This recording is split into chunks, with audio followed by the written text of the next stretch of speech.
Assalamu alaikum. It's been a long time since we have met.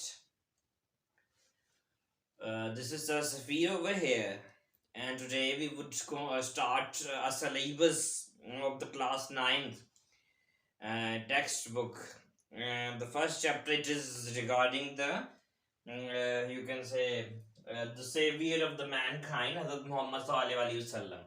It is the unit 1. ठीक है, unit 1 में आपका है पहला chapter, the savior of mankind, Hazrat Muhammad Sallallahu Alaihi Wasallam. I think we should start.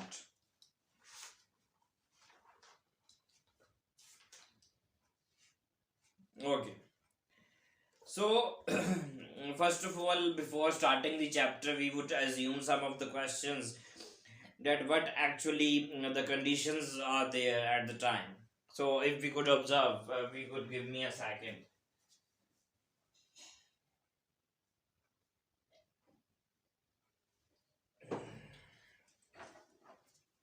So, the conditions we have to, you can say, mention the conditions as well.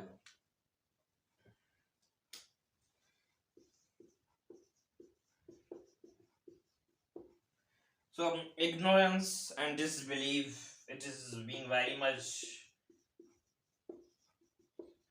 common at that time. ठीक है, ignorance and disbelief.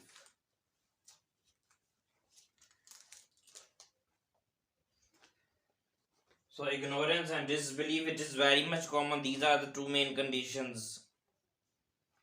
Then further, they are being polytheists. They believe in multiple gods. They treated women very badly.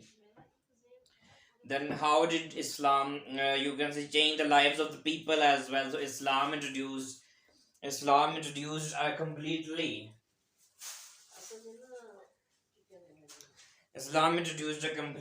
new way of life for the people on the religious beliefs, social, economic structures, giving a new legal and moral code as well. Then who is the last Rasul of Allah Almighty? So Hazrat Muhammad Sallallahu Alaihi Wasallam, he is considered to be the last Rasul of the Allah Almighty at that time. Even for the rest of the mankind as well, he is considered to be as the last prophet, because without this main point we could never be able to be a Muslim. Okay. Then the first paragraph I am starting, it is the Arabia, it is the land of unparalleled charm and beauty, with its trackless deserts in the sand of dunes and the dazzling rays of the tropical sun. Its fairy sky has excited the imagination of the poets and travelers as well. So it was in this land that the Rasul Sallallahu Alaihi Wasallam, he was being born, in the city of Mecca, which is about 50 miles from the Red Sea. So it is almost about 50 miles away from the Red Sea as well. The Arabs, they possessed a remarkable memory and one eloquent people.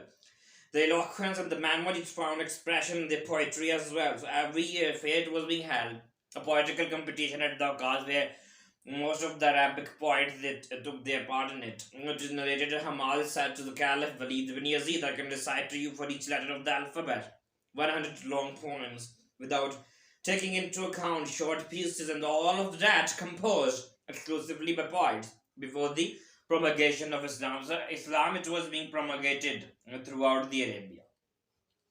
So it is no small wonder that Allah Almighty chose the Arabic language for his final dispensation and the preservation of his word. So it is basically the preservation of his word that is basically being mentioned over here. Then they started crumbling at that point. Furthermore, okay, so in the 5th and the 6th centuries, mankind stood on the verge of the chaos. So there is almost complete chaos at that time. There is almost completely chaotic situation that could be seen at that time. It seemed a civilization which had taken 4,000 years to grow, it had started crumbling at this point in time, and Allah Almighty, he raised a Rasul from among themselves.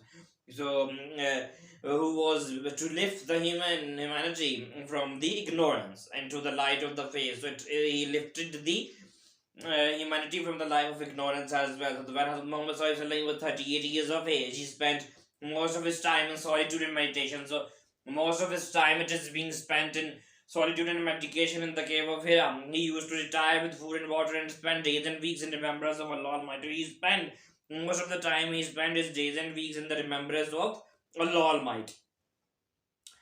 Then the period of waiting, it had come to a close, and further his heart was being overwhelming with the profound compassion for humanity. So he had this kind, pity heart for the humanity, for the kindness of humanity as well. He had a pressing urge to eradicate wrong beliefs, social evils, cruelty, and injustices as well.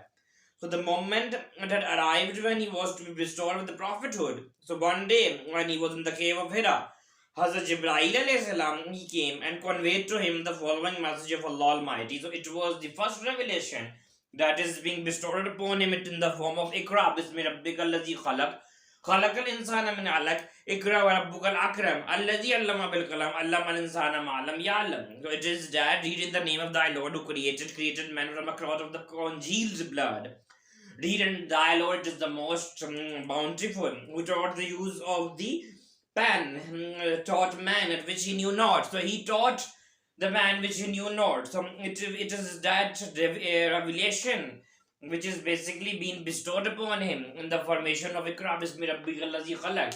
That Allah Almighty, He has bestowed the knowledge on the Prophet Muhammad Sallallahu Alaihi Wasallam, and through it and through him throughout the mankind, and which is still to be seen today. And he is the light of knowledge. He is considered to be as light and the guidance for the humanity and for the Muslim Ummah. So this is Professor Muhammad Saviour over here.